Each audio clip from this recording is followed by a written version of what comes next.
Salut! Eu sunt Zavatos și în astea 4 filme ți-ar plăcea să locuiești. Știți vorba aia, mereu e mai frumos la altul. Mai ales când priveliștea de pe geam dă în bucătăria vecinului și îl vezi la ce filme se uită.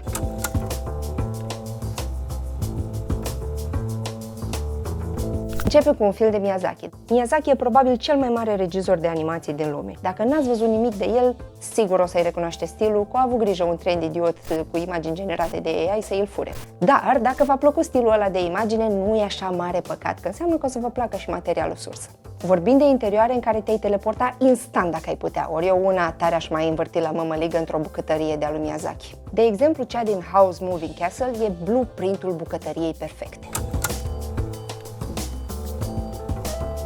Bârne de lemn oglindite în lambriu de culoare stejarului, fereastră cu pervaz mare să-ți încapă ghiveciurile cu mirodenii, mobilier din lemn cu personalitate, cu surfilări decorative fermecătoare și multă veselă la vedere.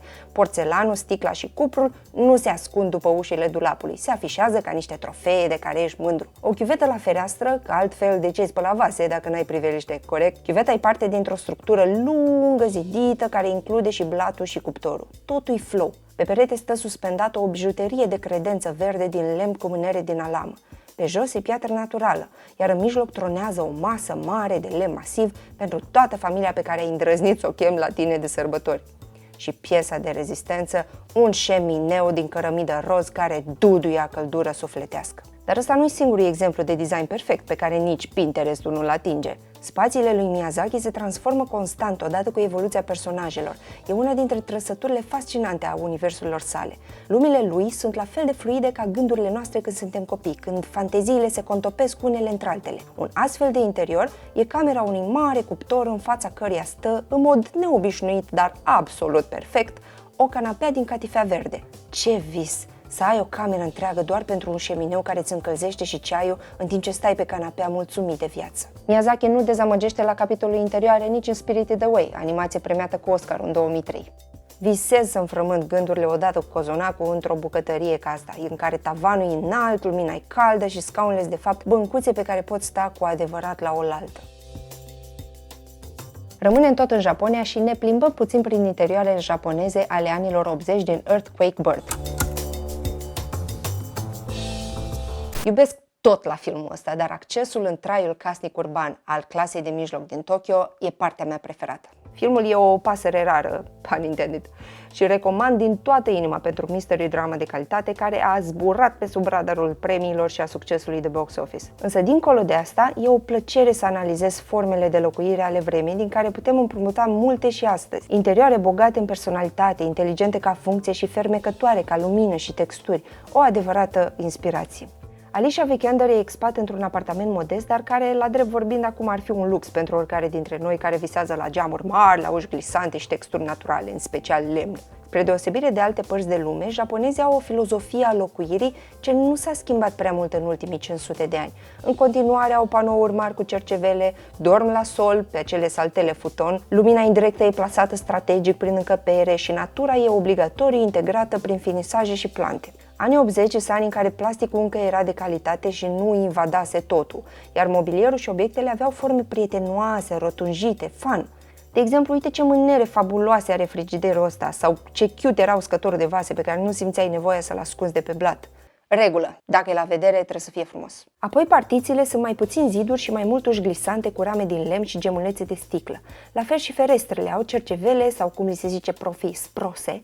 Prin astfel de ferestre, orice lumină, fie ea naturală sau artificială, creează o dantelărie de umbre, iar atmosfera asta misterioasă și romantică e potențată de pereți acoperiți cu material textil, una dintre multele reminiscențe ale Japoniei vechi. Lumina contribuie și ea major la atmosfera asta. Avem lumini calde, blânde, presărate prin casă ca niște lampioane, calmi și serenitate. Mai o plantă, mai un tablou cu temă vegetală care aduce natura înăuntru și avem un spațiu ideal. Dar n-aș vrea să uit de perdelele din franjuri de lemn sau plastic care merită o mențiune specială. Cu siguranță vă amintiți că au fost la modă și în România anilor 2000.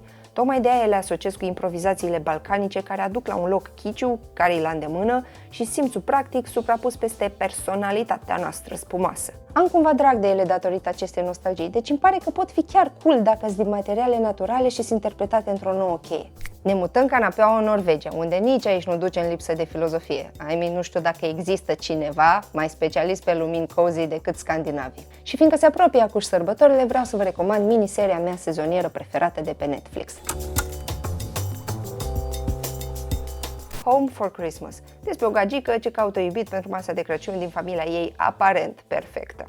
Contrar așteptărilor, nu ne uităm la un design minimalist steril, ci la case cu personalitate, mai rurale, cu un caracter mai family-driven, pattern-uri pe jos și pe pereți, texturi, lambriu până în tavan. Case tip hambar, mult lemn, iluminat intim, ne facem intrarea cu lampa Poole Henningsen PH5, probabil cel mai răspândit corp de iluminat din țările nordice. Lampa asta, pe lângă multe altele, scaldă în lumină prietenoasă multe plante și multe culori. E decorul perfect în care să-ți petreci zilele ce urmează, când simți că tot ce ai vrea să faci e să hibernezi la loc călduț, gudurându-te sub păturică, cu pauze exclusiv pentru o gură de ciocolată caldă sau vin fiert. Și ca să închid cercul în notă festivă tot cu Japonia, aș vrea să aplaud această casă de bogătani americani de origine japoneză din miniseria Dash and Lily. Un festin de pattern-uri și culori de sus până jos, din tavanul înalt de peste 3 metri până în dușumeaua din lemn. Casa e cumva demodată, de boomer cu ștaif, dar e atât de cozy încât m-aș catapulta în secunda 2 în fotoliul ăla din fața șemineului de marmură. De acolo aș înregistra următorul video. Wink, wink. Așa arată o casă în care se trăiește cu adevărat. Fiecare lampă, fiecare vas, ceasul ăsta de buzunar care stă mărit pe perete, scaunele moștenite, pozele de familie înrămate, toate sunt infuzate cu personalitatea și istoria celor ce locuiesc acolo. Interioarele în filmul ăsta au un rol narrativ important pentru că ne sugerează contrastul între Lily, care e această personalitate bubbly, energică, îndrăgostită de Crăciun cu o familie iubitoare, și Dash, care e trist, alienat și aproape nihilist, cu o familie rece și necomunicativă. Casele lor accentuează diferențele dintre ei și comunică starea lor interioară. Una e luxury modern rigid, alta e maximalist neoclasic. Invente stiluri. Pe toate filmele astea le găsiți pe Netflix, iar pe mine mă găsiți ca Zavatos pe Insta și aici pe YouTube Fields in Flame Mac, pregătită de următorul video. Spoiler alert, o să fie cu family dinners, că tot vine sezonul. Sărbătorile vin!